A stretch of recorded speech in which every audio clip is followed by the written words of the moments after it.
Mana mungkin salawat mengkultuskan lalu mensejajarkan Nabi Muhammad dengan Allah, justru mengcounter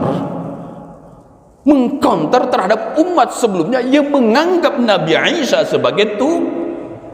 Maka ucapan salawat gimana? Bacaan salawat, Allahumma salli ala sayyidina Muhammad, atau yang pendek sallallahu ala Muhammad. Sallallahu ala Muhammad, semoga Allah menyampaikan sholawat kepada Nabi Muhammad. Itu doa bukan? Doanya kepada siapa? Kepada Allah. Mana mungkin ucapan sallallahu ala Muhammad lalu itu mengkultuskan Nabi. Orang kita sedang berdoa kepada Allah, semoga sholawat disampaikan kepada Nabi Muhammad. Tuh hebatnya adab kita tuh begitu bersolawat. Jadi berdoa kepada Allah, sang pemilik Nabi Muhammad, sang pemilik kita, lalu semoga ini sholawat beserta salamnya disampaikan kepada Nabi Muhammad.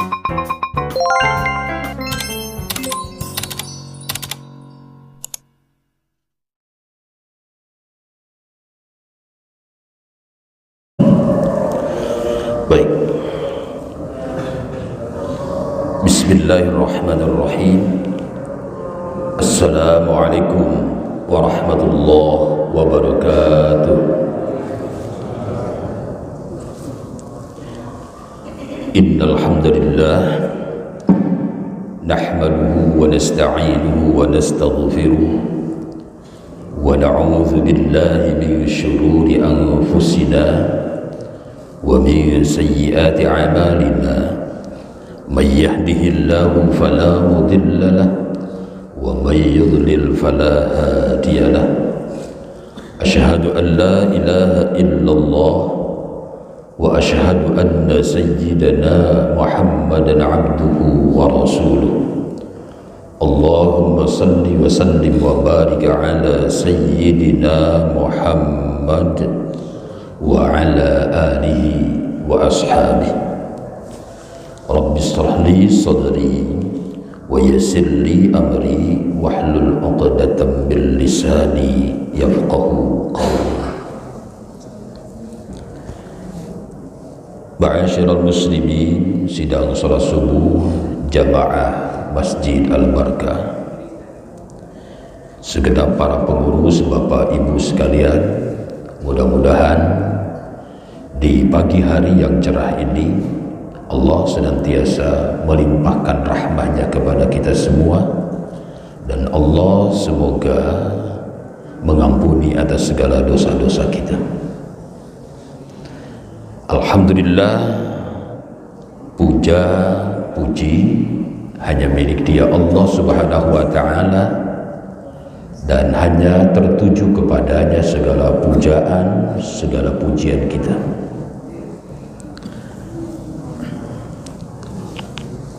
Pak, bapak-bapak nih, saya mau tanya sedikit. Kalau ada seseorang memuji kita, sedih apa senang, Pak? Sedih apa senang? Senang pasti. Ibu dipuji oleh siapa saja, termasuk oleh orang terdekat kita, oleh suami, oleh anak, biasa saja. Apa senang? Senang. Kenapa tuh pada momen tertentu orang memuji kita? Kenapa? Kan kita pernah kan dipuji ya, entah itu mau pujiannya apakah modus atau tidak, yang jelas orang pernah memuji kita atau kita pernah memuji orang. Kenapa tuh? Karena kebaikannya. Nah, muncul sebuah pertanyaan, Bapak Ibu, bisa tidak kita selamanya menjaga kebaikan itu? Bisa nggak, Pak? Bisa nggak? Yakin bisa?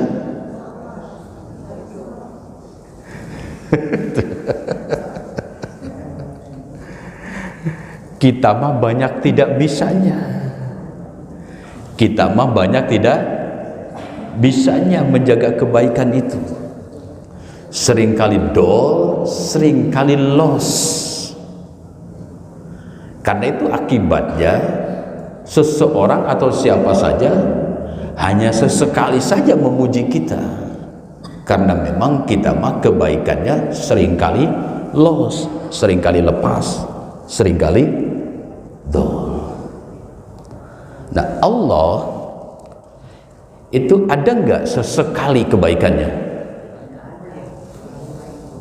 Allah pasti selalu baik. Berarti kapan kita harus memuji Allah? Nah, karena tidak ada celah sedikit pun bagi Allah untuk tercela. Allah selalu baik, kapan saja, di mana saja.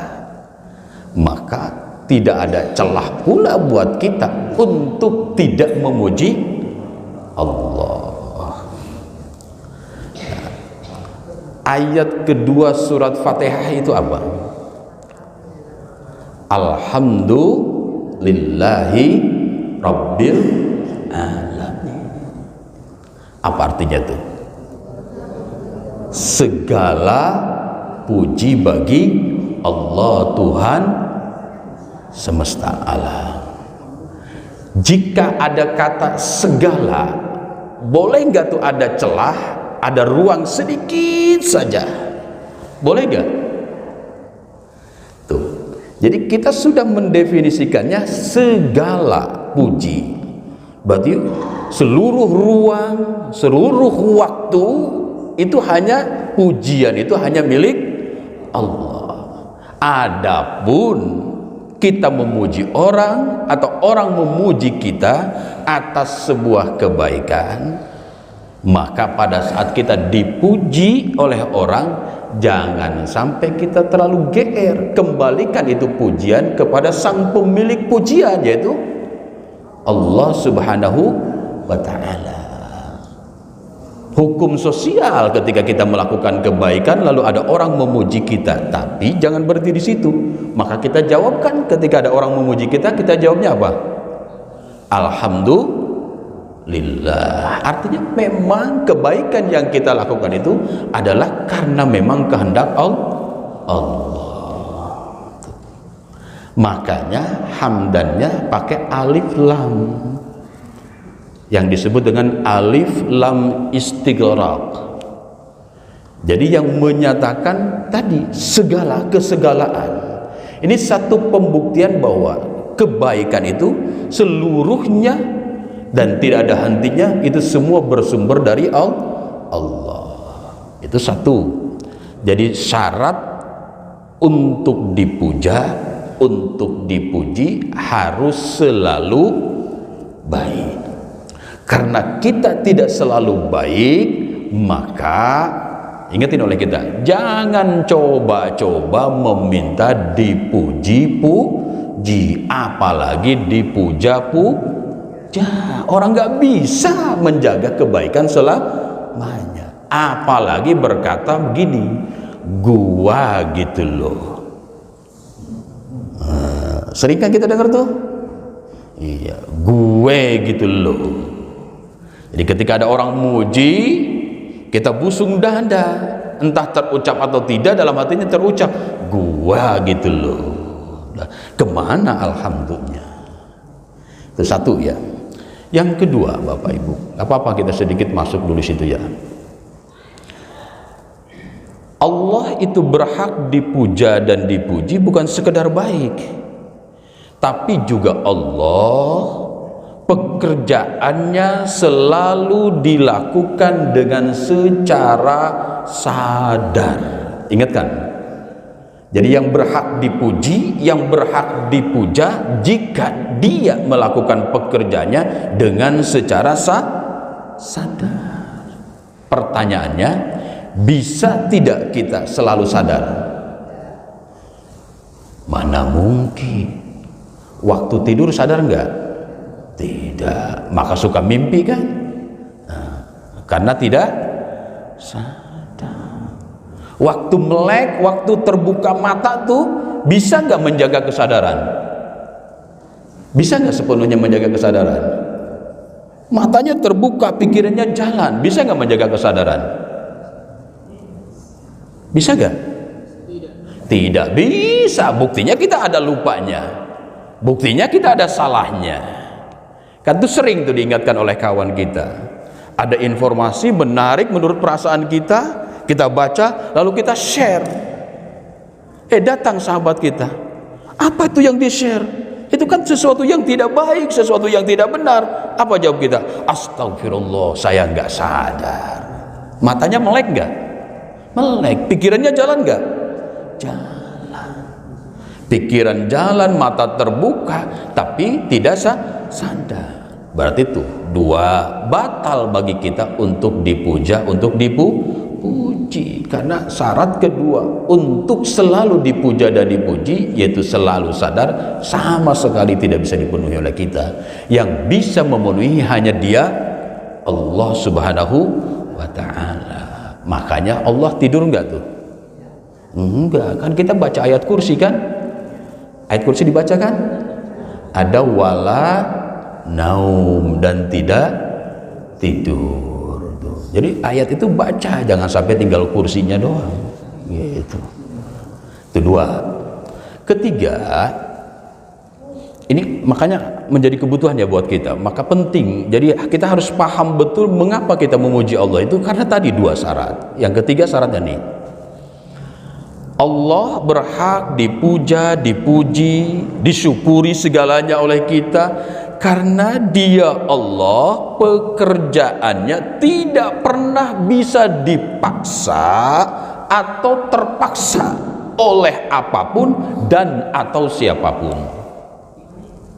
Saya ulangi sedikit.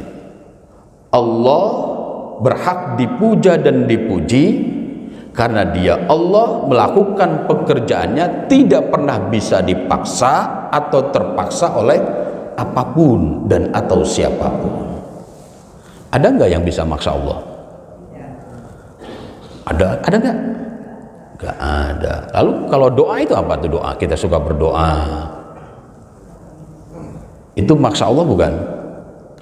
Maksa Allah bukan? Bu, kita kan suka berdoa tuh. Itu dalam rangka maksa Allah bukan? Buktinya apa yang kita mau suka kesel kan kita? Apa yang kita mau lalu tidak dikabulkan, kita suka kesel ya? Nah, berarti suka maksa Allah. Tapi Allah bisa nggak dipaksa? Gak bisa. Allah sama sekali gak bisa dipaksa. Walaupun doa kita kadang-kadang dalam tanda kutip songong. Doa itu harus penuh adab, malah maksa. Gitu. Contoh. Jawab sama ibu-ibu jujur ya Bu. Ibu berdoa ingin emas 74 kg. Kebayangkan 74 kilo gitu ya. Tuh, jok turun Bu. Bener-bener turun 74 kilo. Seneng apa bingung? Yakin bingung? Bingung pasti ya. Bapak-bapak nih Pak, mana lagi memang kagak punya duit. Berdoa nih, ya Allah, coba turunkan tuh 74 kilo ya Allah, emas seperti si Anu tuh, gitu kan. Jak turun. Senang apa bingung? Senang apa bingung Pak? Tuh. Jadi manusia mah suka banyak kepengen, setelah ada malah bingung. Contoh bingungnya nih, bingung pertama nih. Begitu Anda 74 kilo, pasti ngeres pikirannya. Aduh, disimpan di mana nih? Betul? Orang yang ada di sekitar rumah dicurigai, khawatir diambil 1 kilo. Wah, semua protektif. Yang kedua, contoh bingungnya nih. Bingung. Aduh, ini 200 gram saja emas kadang-kadang jarang dizakati. Betul ya?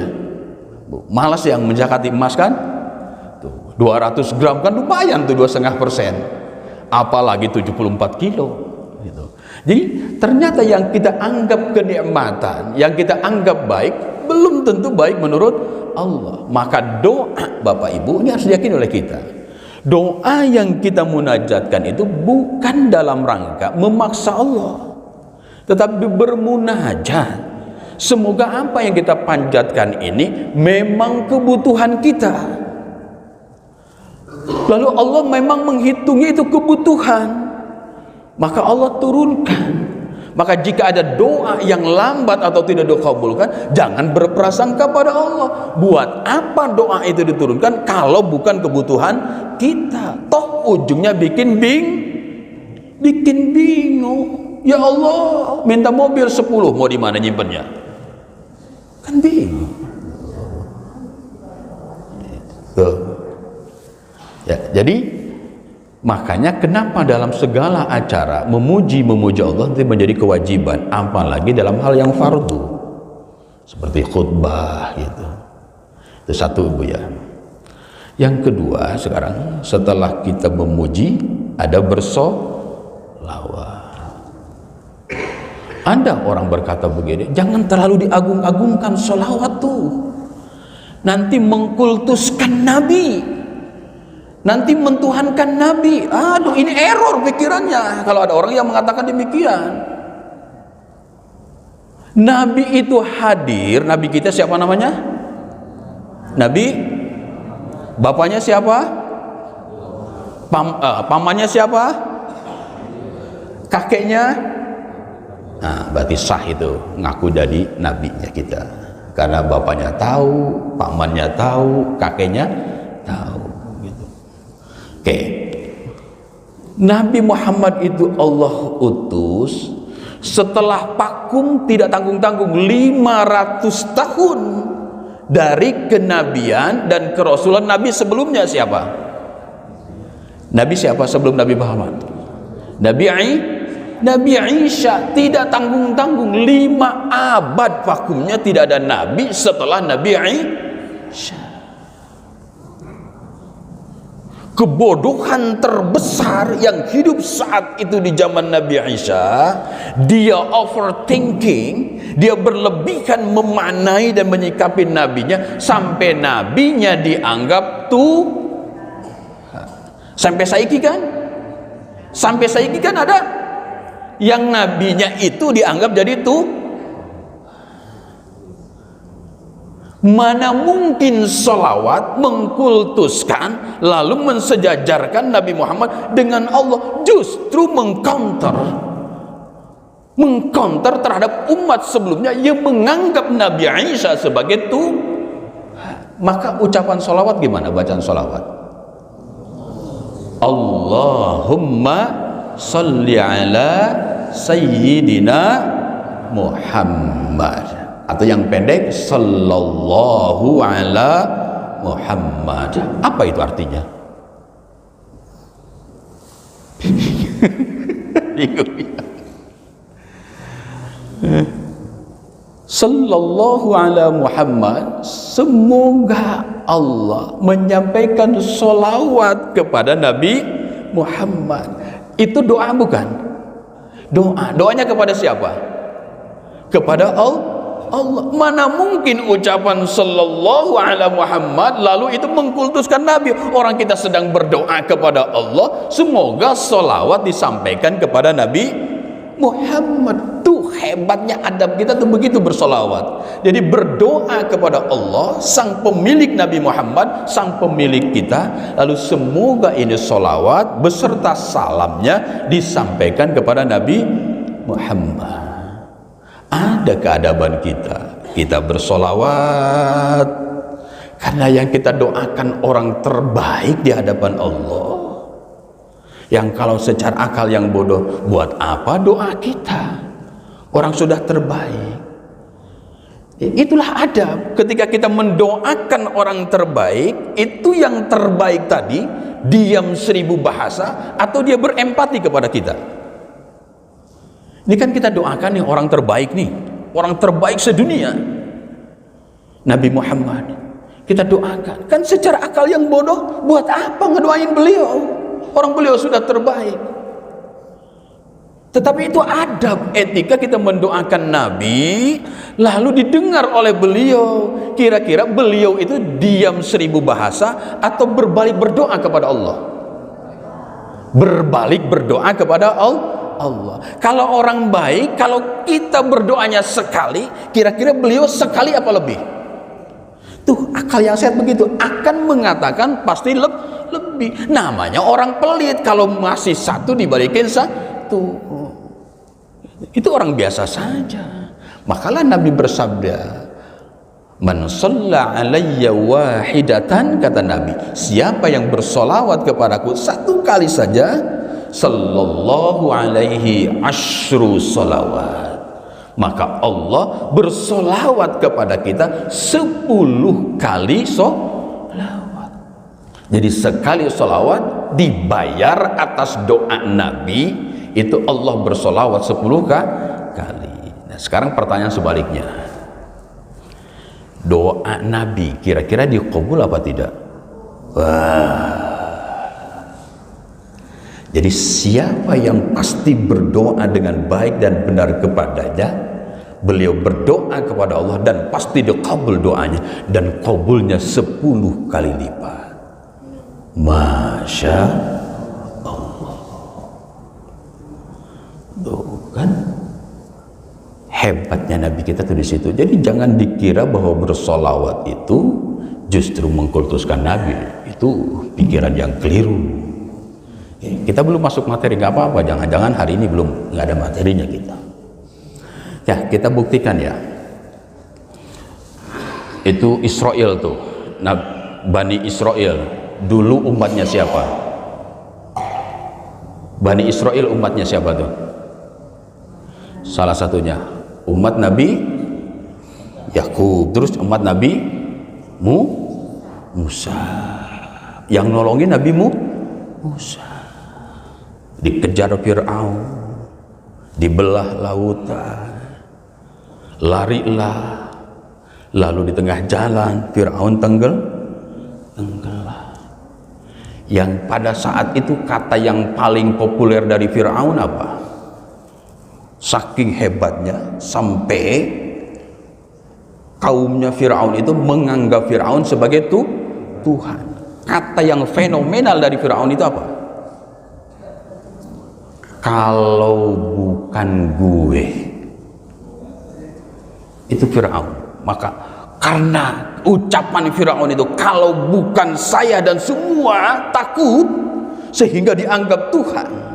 Nah, zaman sekarang banyak nggak tuh orang suka yang bilang kalau bukan gue, berarti dia naudzubillahi min dzalik.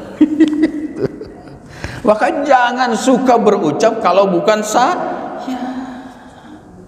Diberikan kekuatan Nabi Musa membelah lautan, tetapi sehebat-hebatnya Nabi Musa, agar bisa sabar dalam berdakwah, berdoa sebagaimana yang di awal saya sebutkan tadi, Rabbi shrahli sadri. Apa artinya? Ya Allah, ya Tuhan, shrahli, lapangkan dada. Jadi Nabi Musa agar dadanya, hatinya lapang berdoa, dan diabadikan oleh Allah dalam surat Thaha ayat 25. Untuk apa? Agar kita meneladani Nabi Musa. Jadi kalau ingin dada kita dilapangkan oleh Allah, contoh tuh doa Nabi Musa. Jadi Nabi Musa meminta kepada Allah agar dadanya dilapangkan, dikuatkan dalam berdakwah, dalam menghadapi kaumnya. Ini kan kaumnya memang aneh-aneh. Sampai sekarang kan itu manusia itu aneh kan? Aneh manusia itu. Kita bandingkan tuh perlakuan khusus Allah terhadap Nabi Muhammad. Jadi kalau Nabi Musa berdoa agar lapangkan dada, Nabi Muhammad baca oleh Bapak Ibu ayat pertama surat Asy-Syarah. Alam nashrah, alam nashrah. Gimana ayat pertamanya? Alam nashrah laka sadrak. Apa artinya? Bukankah kami telah melapangkan bagimu sadraka, dadamu. Itu pernyataan siapa? Allah. Kepada siapa? Kepada Nabi Muhammad.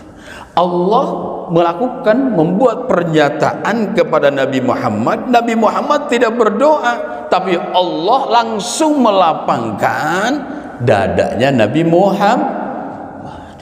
Kalau Nabi Musa tadi minta doa agar dilapangkan dada. Nabi Muhammad tidak berdoa, Allah sudah menjanjikan pasti dilapang. Saya mau tanya, ibu punya anak dua, satu dikasih lewat minta, satu dikasih lewat tidak minta, mana yang lebih dicintai sama kita? Yang tanpa minta. Itulah Allah. Ada perlakuan khusus kepada Nabi Muhammad, sehingga Allah memberikan status yang lebih dibanding para nabi yang lain. Maka tugas kita bersolawatlah Bapak Ibu semua. Jangan sampai kita berasumsi bahwa solawat mengkultuskan Nabi Muhammad Sallallahu Alaihi Wasallam. Bapak Ibu yang dirahmati Allah Subhanahu Wa Taala. Ini sampai jam berapa Pak? Jam 6. Oke, kita sedikit masuk, berarti ada waktu 15 menit. Ya. Pak, butuh apa ingin dosa kita diampuni? Butuh apa ingin? Butuh apa ingin? Ibu-ibu butuh apa ingin? Butuh enggak Bapak Ibu dilapangkan rezekinya? Butuh aja apa butuh banget? Butuh banget tuh. Kalau urusan rezeki tuh cepat aja pokoknya ya. Butuh banget. Ini diampuni dosa butuh aja apa butuh banget? Butuh banget. Kalau boleh dibandingkan, dipilih tuh, mana yang dipilih? Ampunan Allah apa tambah rezeki? Dua-duanya. Oh kan suruh milih ya? Suruh milih. Gak apa-apa, manusia itu kadang suka membanding-bandingkan, yang kadang perbandingannya tidak apple to apple gitu. Jadi apa hubungannya kan tambah rezeki dengan ampunan gitu. Itu masing-masing, jadi tidak bisa kita bandingkan. Lalu butuh tidak kita diangkat derajatnya oleh Allah? Butuh tidak? Butuh kita semua. Nah, ada satu amal, ada satu perbuatan yang jikalau kita lakukan amalan ini, perbuatan ini, itu efeknya, dampaknya bukan hanya satu, tetapi multiplier effect. Jadi dampaknya akan banyak, bukan lebih dari satu. Jadi dosa kita diampuni, rezeki kita dibarokahkan oleh Allah, hati ditenangkan, derajat kita ditinggikan oleh Allah. Amalannya hanya satu. Apa kira-kira?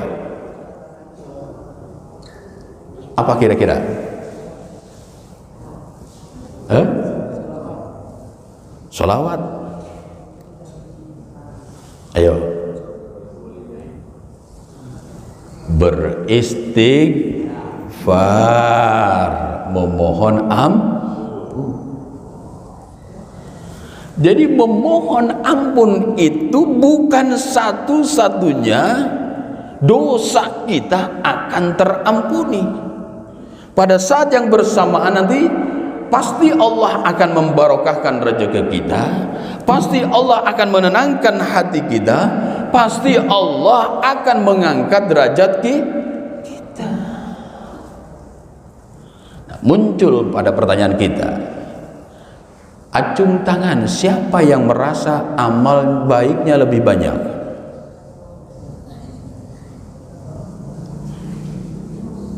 Alhamdulillah, jujur ngaku semua ya, tidak ada yang acung tangan. Pertanyaan selanjutnya, siapa yang merasa dosanya lebih banyak? Siapa yang merasa dosanya lebih banyak dibanding amalnya?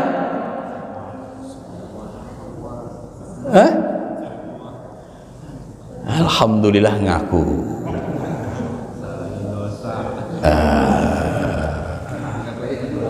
Alhamdulillah.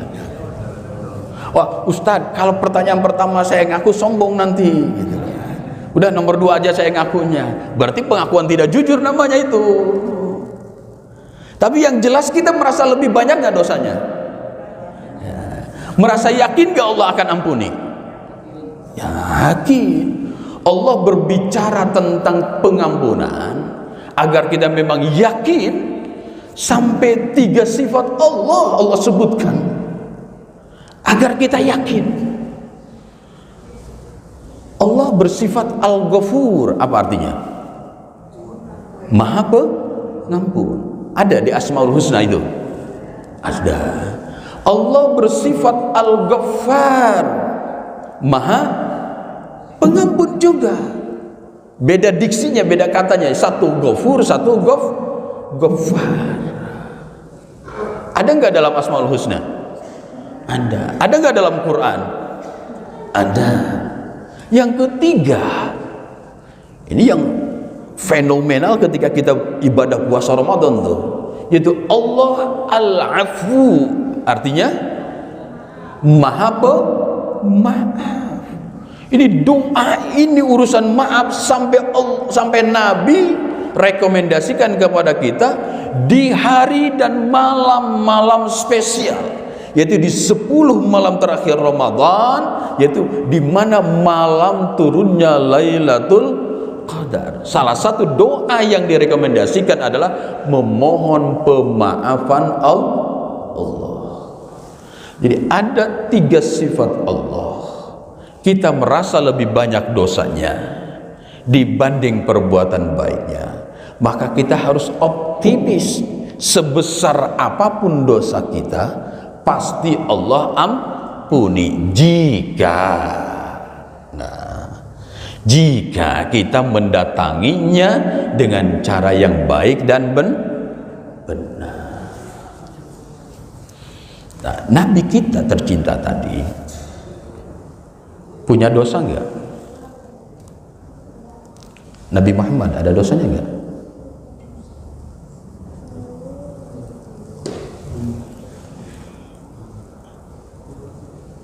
Nabi Muhammad salah satu keunggulannya adalah ma'sum, terjaga dan dijaga. Siapa yang jaga?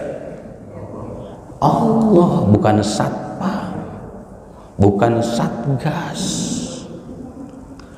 Kalau sama-sama makhluk yang jaga, nanti bisa kong kaling kong. TST, tahu sama tahu. Betul? Kayak hukum di Indonesia itu kan TST, yang jaga mah jaga, tapi TST, tahu sama tahu. Ini mah yang jaga Allah. Tapi apakah Nabi uncang-uncang kaki? Apakah Nabi santai gitu? Apakah Nabi tidak pernah beristighfar? Tidak. Nah, inilah Nabi kita. Akhlak Nabi kita itu seperti itu.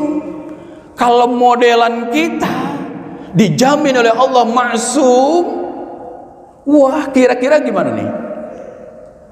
Wayahnya itu petang-tang peteng-teng ya. Wah, saya mau terjamin dan dijamin tuh dari perbuatan salah.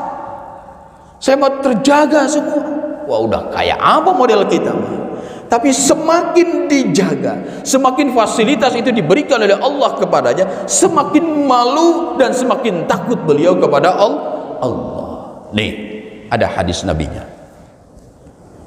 Ini sebelum nanti kita tahapan cara memohon ampun kepada Allah. Beliau bersabda begini, wallahi inni la astaghfirullah wa atubu ilaih fil yaumi aktsara min 70 marratan. Wallahi, apa artinya? Demi Allah. Siapa yang sumpah? Nabi Muhammad.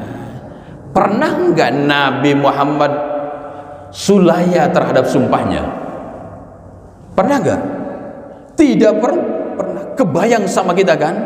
Beliau bersumpah atas nama Allah yang tidak pernah mencederai sumpah. Beda dengan makhluk tuh. Sumpah mah sumpah, Quran mah Quran, ditaruh di atas kepalanya. Begitu kan? Waktunya belok mah belok. Waktu ngambil hak orang lain mah ambil saja. Nggak inget tuh Quran pernah diletakkan di atas kepalanya. Padahal pada saat Quran diletakkan di atas kepalanya bilangnya apa tuh? Demi Allah. Kadang-kadang yang menuntunnya juga melanggar sumpah, yang dituntunnya juga melanggar sumpah. Ini mah Nabi yang bersumpah, wallahi. Bayangkan oleh kita tuh. Ini apa namanya? Ciri orang yang sangat beradab. Ciri orang yang sangat takut kepada Allah. Yang Allah sendiri sudah menganggap mulia, tapi sampai beliau menegaskan bahwa nanti perbuatan yang akan disampaikan ini begitu penting untuk kita sebagai umatnya. Ini apa artinya? Sesungguhnya aku. Kalau ada sesungguhnya, itu kalimat biasa saja apa ada penekanan? Jadi bahasanya itu kita coba cerna dan selami agar meresap dalam diri kita. Jadi sudah mau bersumpah lalu berucap sesungguhnya aku. Dulu ketika kita merdeka, Pak Soekarno dengan Pak Hatta sampai sesungguhnya kemerdekaan itu, kan begitu? Ingin menyatakan bahwa benar-benar kita merdeka. Ini beliau sesungguhnya aku, bayangkan. Supaya kita tidak biasa-biasa saja menyikapinya itu. La astaghfirullah. Kenapa ada lamnya? Kenapa ini tidak astaghfirullah gitu? Tapi ada lamnya. Lam apa itu? Ini agar kita tahu. Itu lam taukid. Jadi mendefinisikannya benar-benar, sesungguhnya aku benar-benar beristighfar. Berarti pasti beristighfar kan Nabi? Oh, sudah sumpah, sudah sesungguhnya, sudah benar-benar. Mau ragu? Keluar dari umat Nabi.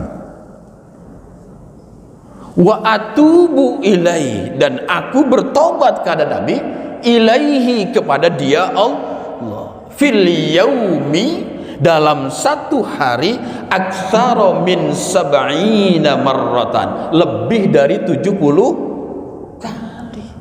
Nabi beristighfar dan tobat sehari lebih dari 70 kali, yang secara nyata beliau masuk. Tanya pada diri kita, berapa kali kita istighfar? Berapa Pak? 100. Alhamdulillah 100 semua. Ibu-ibu berapa kali istighfar sehari? Nggak kehitung. Kira-kira lebih banyak apa lebih kurang? Dari 70 kali, lebih banyak dari 70 apa lebih kurang dari 70? Alhamdulillah kalau lebih banyak. Ini mah rata-ratanya average-nya kita itu 3 kali 5, betul? Setiap habis sholat 3 kali istighfar kan? Kali 5 waktu berarti 15. Itu pun sambil megang HP kan? Assalamualaikum warahmatullah. Assalamualaikum warahmatullah. Aduh, WA siapa ini? Astaghfirullahaladzim. Aduh, tadi kita ngaku banyak tapi beristighfarnya astaghfirullahaladzim. Jadi yang menghalangi doa kita tidak dikabul itu Allah tidak suka atau kita sendiri? Kita sendiri. Kata Allah, ngapain kamu pegang-pegang HP? Tuh. Ya. Jadi satu sisi kita harus yakin memang dia Allah Maha Mengampuni. Tugas kita beradablah kepada Allah. Bapak Ibu yang dirahmati Allah Subhanahu wa taala. Saya titip ya Ibu. Ini kan wajah-wajah yang tidak terlalu lama nih hidupnya. Iya. Iyalah. Saya jarang sekarang melihat orang yang 100 tahun umurnya ya. Iya. Tuh. Ustadz Andi berapa tahun sekarang umurnya? Tuh sudah 42. 24 maksudnya. Iya. Tapi kan umur mah nggak begituan kan? Bisa Ustadz Andi duluan kan? Itu saya belakangan. Atau saya belakangan Ustadz Andi duluan. Itu mah terserah Allah lah. Itu mah. Jangan dulu. Oh belum nikah katanya. Oke. Nah ada doa, ini Bapak Ibu, mudah-mudahan kita bisa terapkan. Dan harus ada doa yang disebut dengan Sayyidul Istighfar. Sudah hafal Bapak? Sudah hafal? Ibu sudah hafal? Kalau kita baca bareng-bareng bisa? Yuk bismillah. Bismillahirrahmanirrahim. Ayo, tengadahkan tangannya. Allahumma anta rabbi. Mau ikuti apa bareng-bareng? Bareng-bareng bisa. Allahumma anta rabbi la ilaha illa anta khalaqtani wa ana 'abduka wa ana 'ala ahdika wa wa'dika mastata'tu a'udzu bika min syarri ma sana'tu abu'u laka bi ni'matika 'alayya wa abu'u bi dhanbi faghfir li fa innahu la yaghfiru dzunuba illa anta. Hafal ya? Hafalkan ya? Hafalkan. Kan itu sayyid. Sayyid itu penghulu. Rajanya istighfar. Ini Nabi yang rekomendasikan. Itu ada di hadis Bukhari 6306 kalau tidak salah. Nah, ini kita sedikit kupas. Ada waktu 2 menit. Nanti kita lanjutkan di pertemuan bulan depan insya Allah. Beliau mengajari kita dengan ungkapan Allahumma, atau segini dulu sebelum dikupas. Ini doa yang berucap siapa? Yang berucap Nabi. Nah saya bertanya nih, Ghafaro tadi ampunan itu kebutuhan pribadi apa kebutuhan jamaah? Saya mau tanya, ayo, kebutuhan pribadi apa kebutuhan jamaah? Pribadi. Beliau mendiksikan domir atau kata gantinya dengan sendiri. Contoh tadi, anta rabbi, gitu kan? Nah, Tuhan. Karena ini doa dan bersumber dari Nabi dan itu memang kebutuhan kita, saya titip pesan, nanti siapa saja yang pada saat memimpin doa, lalu doa ini salah satunya dibaca, saya mohon domirnya, kata gantinya jangan diganti ya, misalnya Allahumma anta rabbuna. Loh, kan kalau begitu Ustaz, kan dia lagi mimpin doa. Kan tadi itu pengampunan dosa itu kebutuhan pribadi apa kebutuhan bersama?